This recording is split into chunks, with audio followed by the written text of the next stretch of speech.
सीधे रुख करेंगे लोकसभा का, जहां पर केंद्रीय मंत्री अमित शाह संबोधित कर रहे हैं सदन को। क्या कुछ कह रहे हैं, लिए चलते हैं। उसके बाद 1913 में मुसलमान वक्फ वैलिडेटिंग एक्ट अस्तित्व में आया। तब तक ये सारी प्रक्रियाएं चैरिटेबल एक्ट के तहत चलती थी। मान्यवर आजादी के बाद वही एक्ट को 1954 में वक्फ के केंद्रीकरण के लिए बदला गया।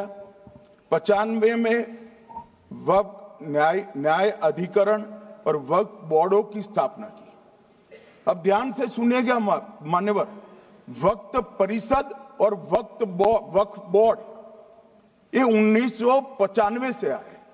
ये पूरा झगड़ा जो चल रहा है, आपने नॉन हिंदू को रख दिया और नॉन मुस्लिम को रख दिया, गैर मुस्लिम को रखा। वो झगड़ा वक्फ में दखल करने का है। पहले तो वक्फ में कोई गैर इस्लामिक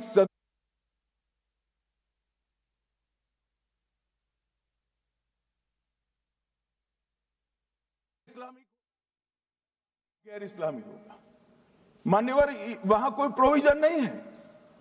जो धार्मिक संस्थाओं का संचालन करते हैं उसमें कोई गैर मुस्लिम व्यक्ति रखने का प्रावधान किया भी नहीं है, हम करना भी नहीं चाहते हैं मान्यवर। इसलिए जो बड़े बड़े भाषण करते हैं कि समानता का अधिकार चला गया, दो धर्मों के बीच में समानता नहीं रही, मुसलमानों के धार्मिक अधिकारों के बीच में दखल खड़ी हो जाएगी, कुछ नहीं होने वाला मान्यवर। इस दृष्टि से देखें तो 1995 तक वक्फ की काउंसिल और वक्फ बोर्ड था ही नहीं, वो तो 95 से आया। और मान्यवर ये जो भ्रम खड़ा किया जाता है कि ये एक मुस्लिम भाइयों के धार्मिक क्रियाकलापों के अंदर, उनके दान की हुई संपत्ति के अंदर दखल करने का है, ये बहुत बड़ी भ्रांति फैलाकर माइनॉरिटी को डराकर अपनी वोट बैंक खड़ी करने के लिए किया जा रहा है मान्यवर। कहां पर गैर मुस्लिम सदस्य रखे जाएंगे? परिषद में और वक्फ बोर्ड में। उसका काम क्या है? उनका काम धार्मिक क्रियाकलापों को कुछ चलाने का नहीं है। वो शुद्ध रूप से वक्फ का जो कानून, दान के लिए किसी ने दी हुई संपत्ति, उसका एडमिनिस्ट्रेशन अच्छे से चल रहा है नहीं चल रहा है, कानून के हिसाब से चल रहा है नहीं चल रहा है, या तो दान जिस चीज के लिए दिया गया, इस्लाम धर्म के लिए दिया गया, गरीबों के भोजन के लिए दिया गया, गरीबों के उद्धार के लिए, वो उद्देश्य के लिए इसका उपयोग हो रहा है नहीं हो रहा है, इसका नियमन करने का काम है मान्यवर। अब मैं इसको मान्यवर बाकी सारे धर्मों के साथ कंपैरिजन करते हैं और कहते हैं दखल किया है। मैं उसको स्पष्ट करना चाहता हूं। मान्यवर वक्फ जो है वो हमारे यहां ट्रस्ट एक्ट है, इसमें ट्रस्ट है। तो ट्रस्ट के अंदर जो ट्रस्ट को बनाते हैं वो ट्रस्टी होते हैं और एक मैनेजिंग ट्रस्टी होते हैं। वक्फ में वाकिफ होता है, वक्फ होता है और मुतवल्ली होता है। ये सारे इस्लाम के अनुयायी हैं। अरे भाई, आप कह रहे हो, हम तो कह रहे हैं क्योंकि इसका वक्फ शब्द ही इस्लाम से आया है, इसलिए हम कह रहे हैं कि वक्फ वो ही कर सकता है जो इस्लाम का अनुयायी हो। अब आप उसका विरोध कर रहे हो, तो आप तो वक्फ में भी नॉन इस्लामिक आदमी चाहते हो। मान्यवर क्या कह रहे हैं? हम इसलिए कह रहे हैं कि वक्फ वो ही कर सकता है जो प्रैक्टिसिंग इस्लाम को प्रैक्टिस करता होगा, क्योंकि मान्यवर इसकी उत्पत्ति ही इस्लाम के सिद्धांतों से हुई। अब मान्यवर वक्फ धार्मिक हुआ, वक्फ बोर्ड नहीं हुआ, वक्फ परिषद भी नहीं हुई। अरे सुनो भाई, मान्यवर ट्रस्ट के अंदर ट्रस्टी जो होते हैं, जो चर्च होगा तो क्रिश्चियन होंगे, पारसी भी होंगे, पारसी के लिए वो ट्रस्ट होगा तो हिंदू होगा तो वो हिंदू के लिए।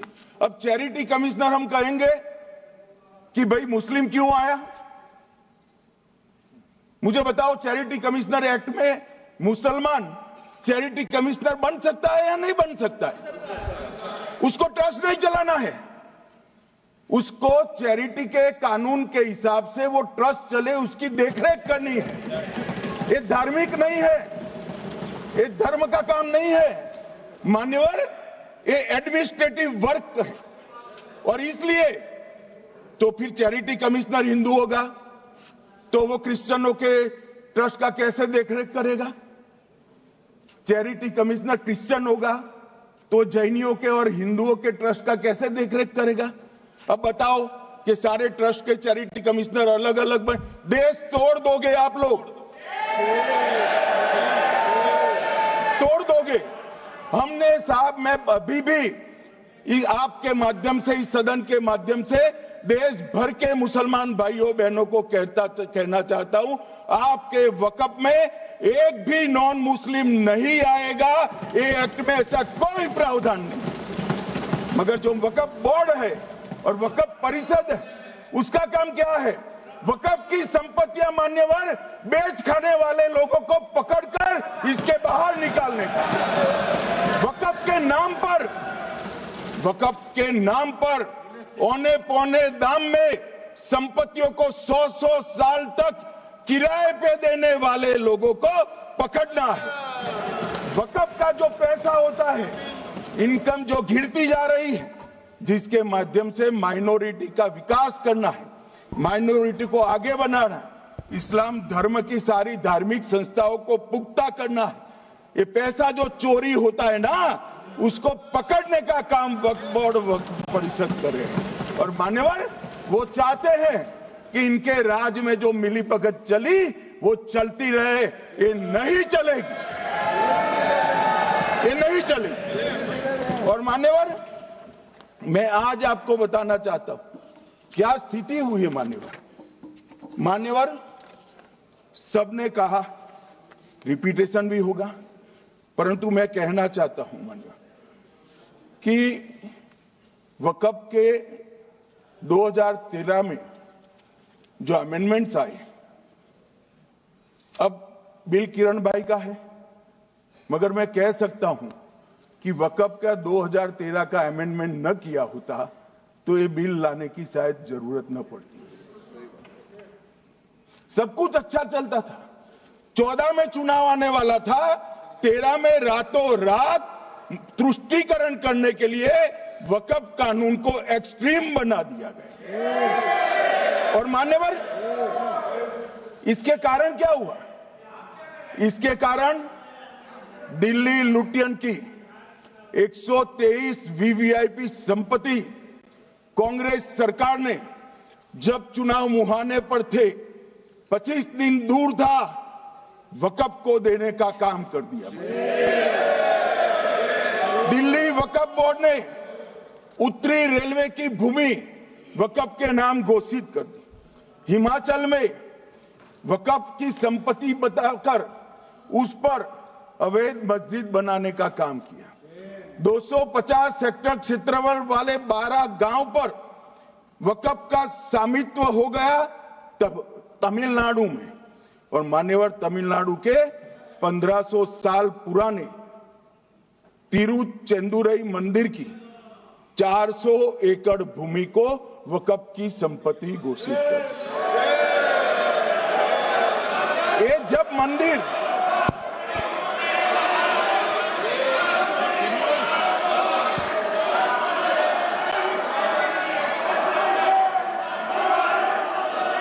आपको मौका मिले जब अपनी बात कह देना, प्लीज बैठिए। मान्यवर, कर्नाटक की, आपको मौका मिले जब अपनी बात कह देना, आप भी बहुत मिसलीड करते हैं। बैठिए गृह मंत्री जी। मान्यवर, कर्नाटक की मणिपट्टी समिति का रिपोर्ट में पढ़ रहा हूं, इसमें मेरा कुछ नहीं है, खड़े मत हो जाना। ये मणिपट्टी समिति का रिपोर्ट है। 29,000 एकड़ भूमि वक्फ की बिजनेस के उपयोग के लिए किराए पर दे दी। मान्यवर, 2001 से 12 के बीच 2 लाख करोड़ की वक्फ की संपत्ति निजी संस्थानों को हस्तांतरित कर दी 100 साल की लीज पर। मान्यवर, बेंगलुरु में उच्च न्यायालय में बीच में पड़ना पड़ा, 602 एकड़ भूमि को जब्त करने से रोकना पड़ा।